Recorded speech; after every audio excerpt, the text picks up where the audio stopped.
Welcome to First But Last, brought to you by the Wyoming Humanities. I am your host, Emmy DeGrappa. Wyoming is called the Equality State because we were the first to give women the right to vote. 150 years later, we wonder what Wyoming women think about the progress toward equality now. Let's find out, and thank you for listening.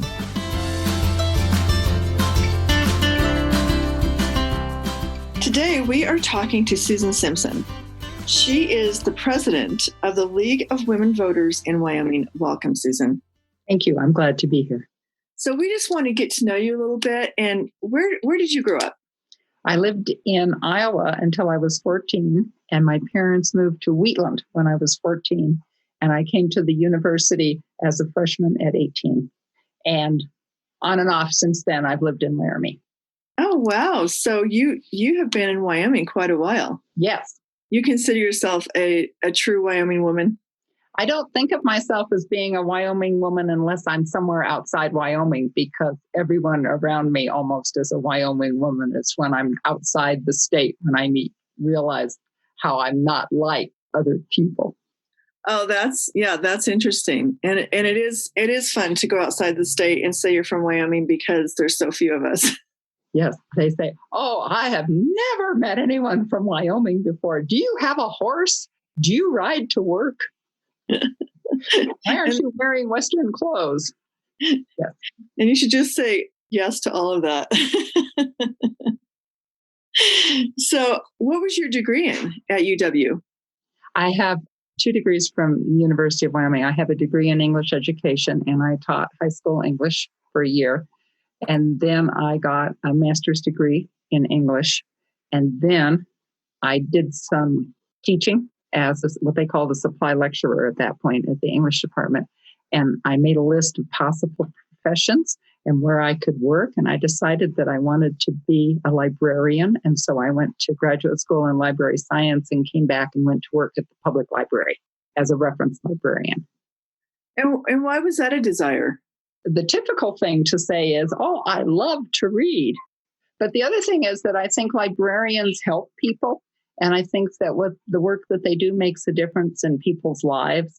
And I wanted to do that instead of, this is oversimplification, but just to make money. I thought I wanted to be of service. I can honestly say that you must have done everything in your career path with passion, because I don't think you go to school and get a degree in English to make money. Right? You have a degree in English? No, but I kind of think that that's a known thing. Yeah. Or, teaching is a passion for people. Yes, but I didn't think I was a very good teacher, and I think I was a much better librarian. Well, I think I've learned a lot about democracy and libraries as of late, and the role that libraries do play in our democracy, because they give us access to information. Mm-hmm. Access to information, access to the tools to use information, and help using the tools that we have. All of those are just incredibly valuable. When I started out, your audience doesn't realize that I'm sitting here with my gray hair. I have been a librarian for a long time. And when I started out, we had paper card catalogs. And I remember the first computer that we got in the building. It was an orange monitor. And we had Peach Text as our software. And how the world has changed then. There was no internet. There was no email, no DVDs. There were 16 and 8 millimeter projectors. I mean, we've seen a lot of change in the last 50 and 60 years. So have libraries always been a place where people gather in terms of, there's a lot of community kind of forums that happen at libraries. Plus, libraries offer access to computers when people don't have computers or who are visiting from out of town. I mean, has that always been the case? Yes, always having forums. If you look, are you placed in Laramie with the Humanities Council, or are you somewhere else? Okay. The old library down at 405 Grand Avenue had a big meeting room upstairs where the children's room was and where the planning office is now. And they would have forums and programs and cultural events upstairs, and they called it an auditorium in 1906. And before the library had computers, it had typewriters. Of course. People didn't have typewriters. And so having those machines available are really important. And you've got things to help with production, laminators.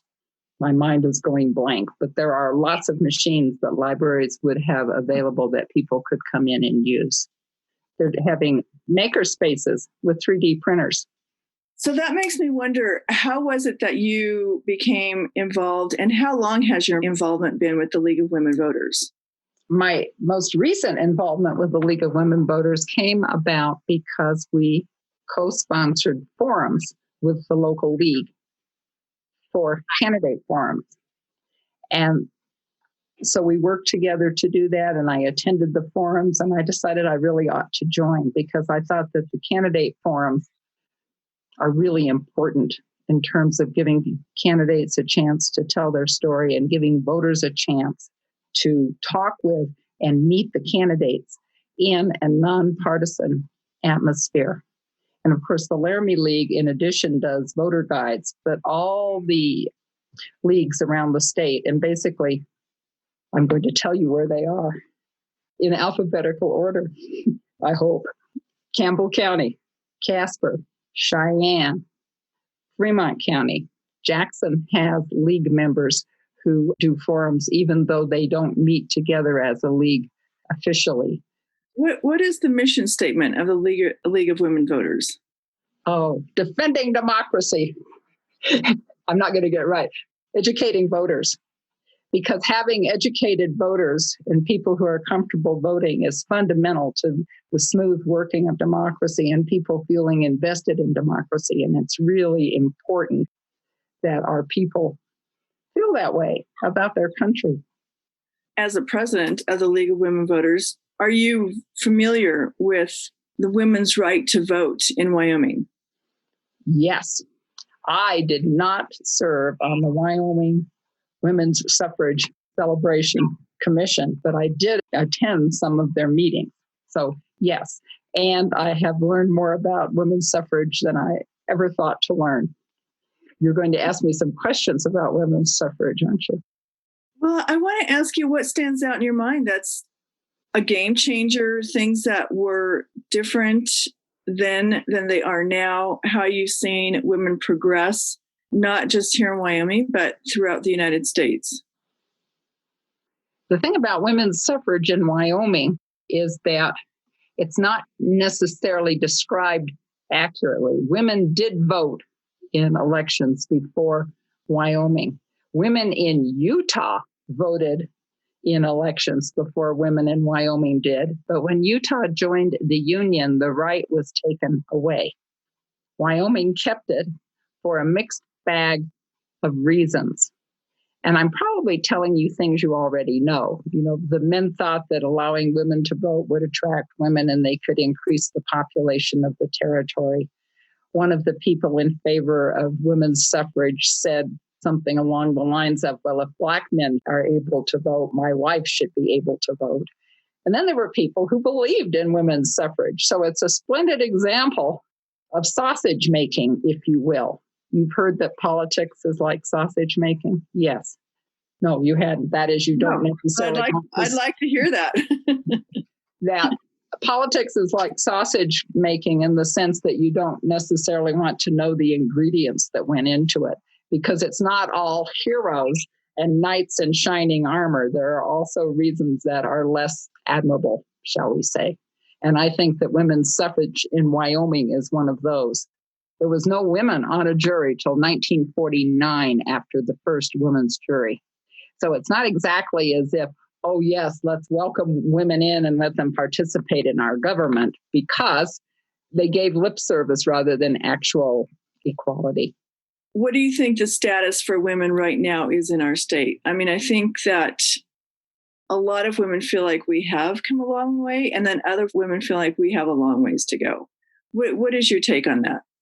You know, this has been a good experience for me because it made me think about my high school years in Wheatland, Wyoming.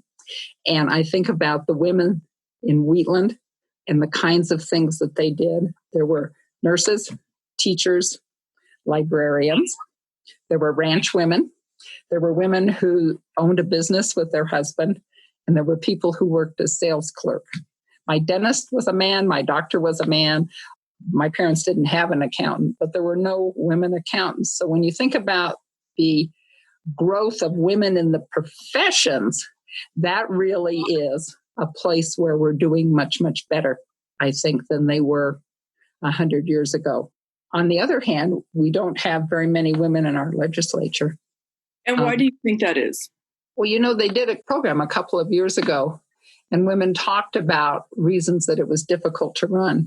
If you're a woman with small children at home and you live someplace besides Cheyenne, are you going to pick up and leave your children to go to a 40-day legislative session? That's very difficult to do.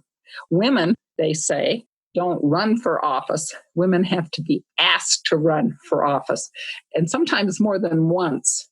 I was listening to the school board candidates just now, and one of them said, yes, well, I was asked, right? In fact, I think two of them said that they were asked, whereas men feel that they would be a good candidate and don't wait to be asked. It's that kind of reticence we have. There also, I think, can be a kind of shyness in terms of going out and raising money and speaking up and saying, I am a good candidate and you should vote for me. That takes real confidence in oneself. And I think it's hard to do that. Plus, there are a lot of issues. People who are incumbents have a tremendous advantage when they're running for re-election because they know so much more. There's so much to learn running for office. And so to do that and to have a job and to have a family is really challenging. And it's challenging for men too, but it's easier for them to take that on than it is for a woman, I think. And so have you ever thought about running for office? My husband tells me I should, but yes, I guess one thinks about it, but I haven't done it yet, I think. No, I haven't done it. I have had a lot of offices in my work life and in my private life managing things, but there's too much going on right now to do it. In the League of Women Voters, do you mentor young women? Do you try and do a membership drive, for example, to get young women to join and be a part of it? Defending democracy includes all kinds of things about election and voter issue and voter rights. And empowering voters includes learning things and coming to a decision.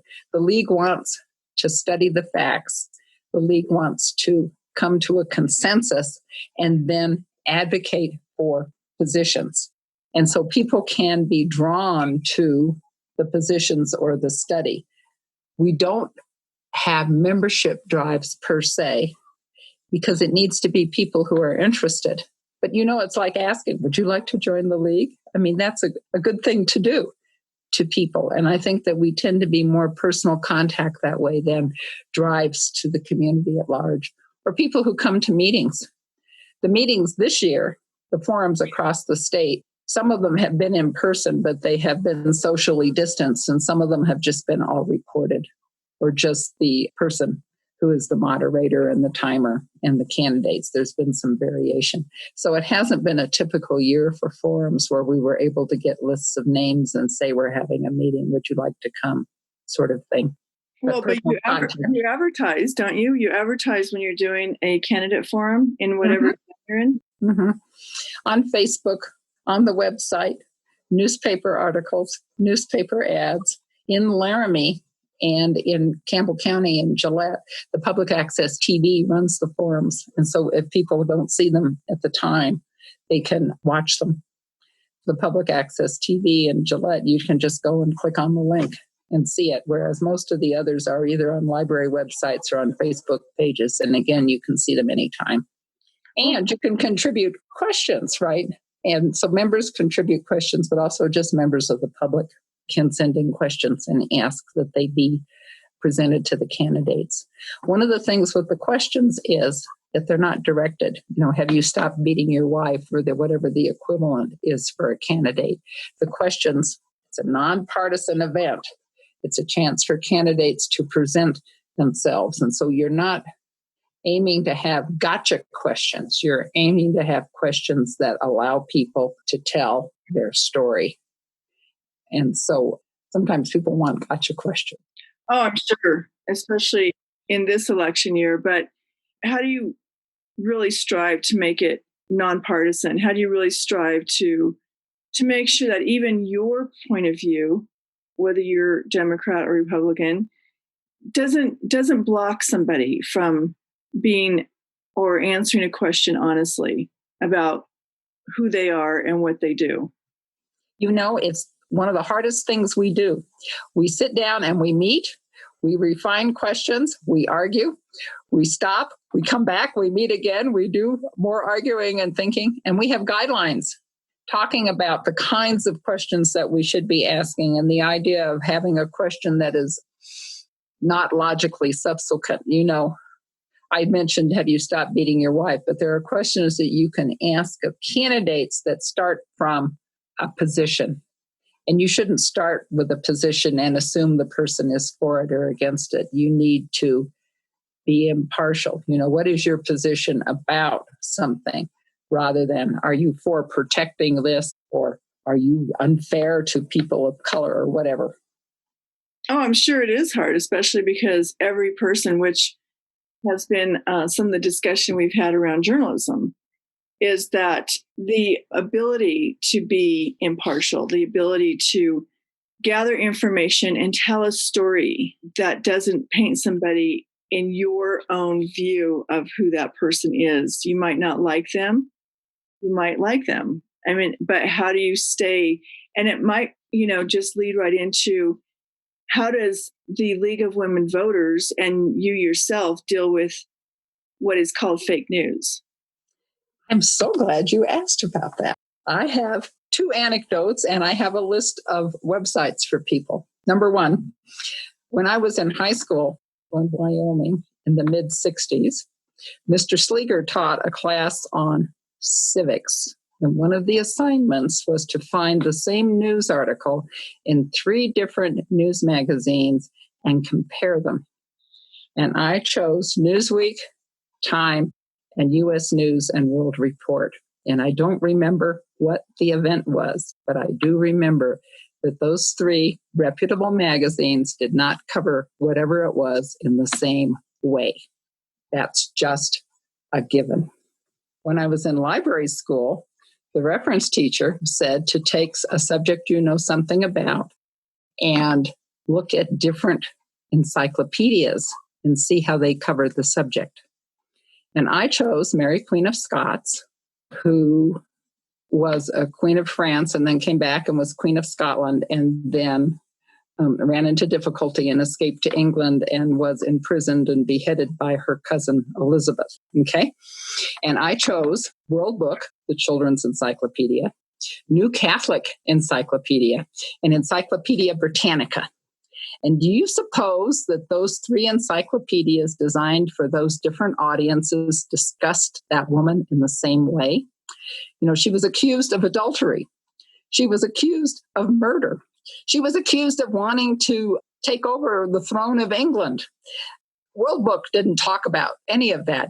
Children, we don't talk about adultery and murder with children, do we? It's another example. Is it fake news? No, it's bias coming out. And all people have biases. So the issue is to recognize your biases. Before you go on, what's the difference between biases and fake news? Fake news is a lie. A bias is the way you see the world. When I was county librarian, I would go to commissioner meetings or city council meetings, and then I would read about the meeting the next day in the paper. And what was most important to me was what happened to the library at those meetings. The reporter didn't share that interest necessarily, and so his description of the meeting was different than mine was. It doesn't mean that what he said was fake, but what it does mean is that his perception was different than mine, because he didn't care about money for the library. He was more interested in, snow removal or whatever it was. Or if there was a big crowd there talking about an issue, he was reporting on what the big crowd was interested in rather than little me and my board member. So talk about fake news and the resources and what you have discovered in uncovering and helping people uncover the truth when it comes to fake news. Okay. There are websites that people can go to get evaluations on stories. And there are websites that list websites you can go to get information about stories. And what I'd like to do is, can I give you a printed list and you can put it somewhere on your website and people can go and get the list? I think many people know Snopes, or many people know Politico. And so what kind of research does the League of Women Voters do to know their audiences, to come up with questions, to be current, to really delve into issues when they hold public forums? Well, we're all members of our community and we all participate in our communities. And so we know what people are saying. We know what we see in the newspaper. And people attend meetings. We have a member who goes to city council meetings and just sits there with the league button on and observes, because we want to be sure that our elected officials are doing things right. We need someone to be observing the county commission. We have 2 people who go to the school board and a woman who goes to the hospital board meetings. And so that's a way that people are aware and informed of what's going on. And folks will call, you need to do something about this. So that's something else going on. What do you get the best satisfaction out of in your work with the League of Women Voters? What do you think is the best thing besides the community forums that you named? And the name itself, League of Women Voters, is something I think to be really proud of, in the fact that you're inviting women to be involved in the political process. May I explain that the League came out of the suffragist movement? And once women, I never know what verb to use. I feel that women should have had the vote and it was justly given to them. They wanted to use it. And so that's why the League formed. And the whole idea of getting educated and coming to positions is what we're about. But we accept anyone, 16 or over. You don't need to be a citizen. You don't need to be a woman. We'll be glad to have you in any way. Okay. What am I proudest of? I'm an election judge too, and I'm proud of being an election judge. And I love it when people come in because they know that they have information there that they can trust that will help them make decisions. And that, I think, is the best part, is when people say, yes, this helped me so much. And our community has people in it. Our state has people in it who don't have the internet, who don't have cable or dish TV, who don't have television, maybe have a phone. And so they need this information, and they can call and we'll send it to them in the mail to help them decide who they want to vote for, not who we think they should vote for, but who they want to vote for. And that just feels good. Well, it's interesting. You said you're an election judge. I just learned that just now about you, Susan. And I'm really excited to hear that, because one of the concerns for people across the United States is, how do they know that their vote counts? Whether it's a mail-in ballot, which I think is the biggest concern, but how do you know your vote got counted if you mail it in? You should call the clerk and make sure that they got it. All right? That's all you do. My partner votes by absentee ballot, and I made sure that they had received his vote and it had been processed. Oh, okay. Okay.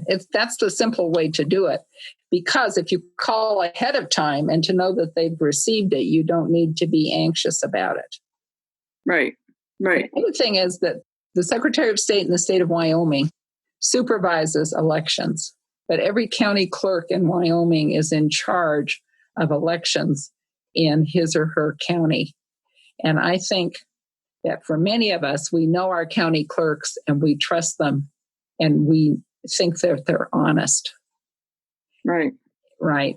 And we may not feel that way necessarily about government at another level, but at the county level, I think that we're confident.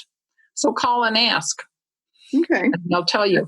And the other thing is, my understanding is that Secretary of State Buchanan is allowing clerks to start processing absentee ballots earlier than election night. One of the things we're concerned about is that we're so used to TV telling us what the results are going to be, particularly in presidential elections. Remember when they were declaring who had won, and the East Coast and the West Coast hadn't even closed their polls, or Hawaii. And now, with this tremendous increase in the number of absentee or mail-in ballots nationally, there's a lot of concern that it may take longer to process everything. And it's the sort of process where it's more important to go slow and get it right than it is to be fast and get it wrong. And I don't know how calm people can be about that process that needs to be done methodically and fairly, but it's going to take a little bit of time. People don't understand that the results come in and the totals are issued, and then the canvassing board after the election goes through and looks at all the results, and they have to certify the election.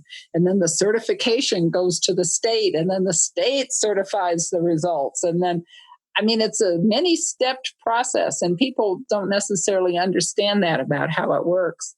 And for electing the president, and then the Electoral College meets, is it January?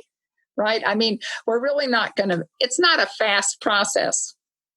Think of our ancestors traveling by horseback to carry results from Albany County over to, maybe they would have taken the train. But anyway, it's a methodical process, and we're not going to have all the results right away because every state has different laws and implements them in their own way. It's not a single process all across this nation. Well, I love that you obviously have a lot of passion for the political process. That's why you're president of the League of Women Voters. That's why you're an election judge. I think that's admirable, and that you've been so involved in your community. And my last question is, what do you want people to know in this election that makes our democracy so valuable that they will get out and vote? Like you said, less than 50% of our state votes. What is your message to people on the democratic process? I think that to vote is a celebration of one's citizenship. And it's really a chance for us to participate in our country all across the nation. Everyone's doing it. It gives me the shivers to think about all these people going and voting. And I get to go and say, yes, this is my say. And I want it to count. And I've lost elections in my life, but it feels so good when the people you're for win. And it's not going to happen if you don't vote for them. That's true. Well, it's been great talking to you, Susan. I've learned a lot. Thank you. Glad. Thank you for asking me. I had a good time. And as I said, you made me think about things I appreciated in my life. So that was valuable. Thank you. Oh, thank you.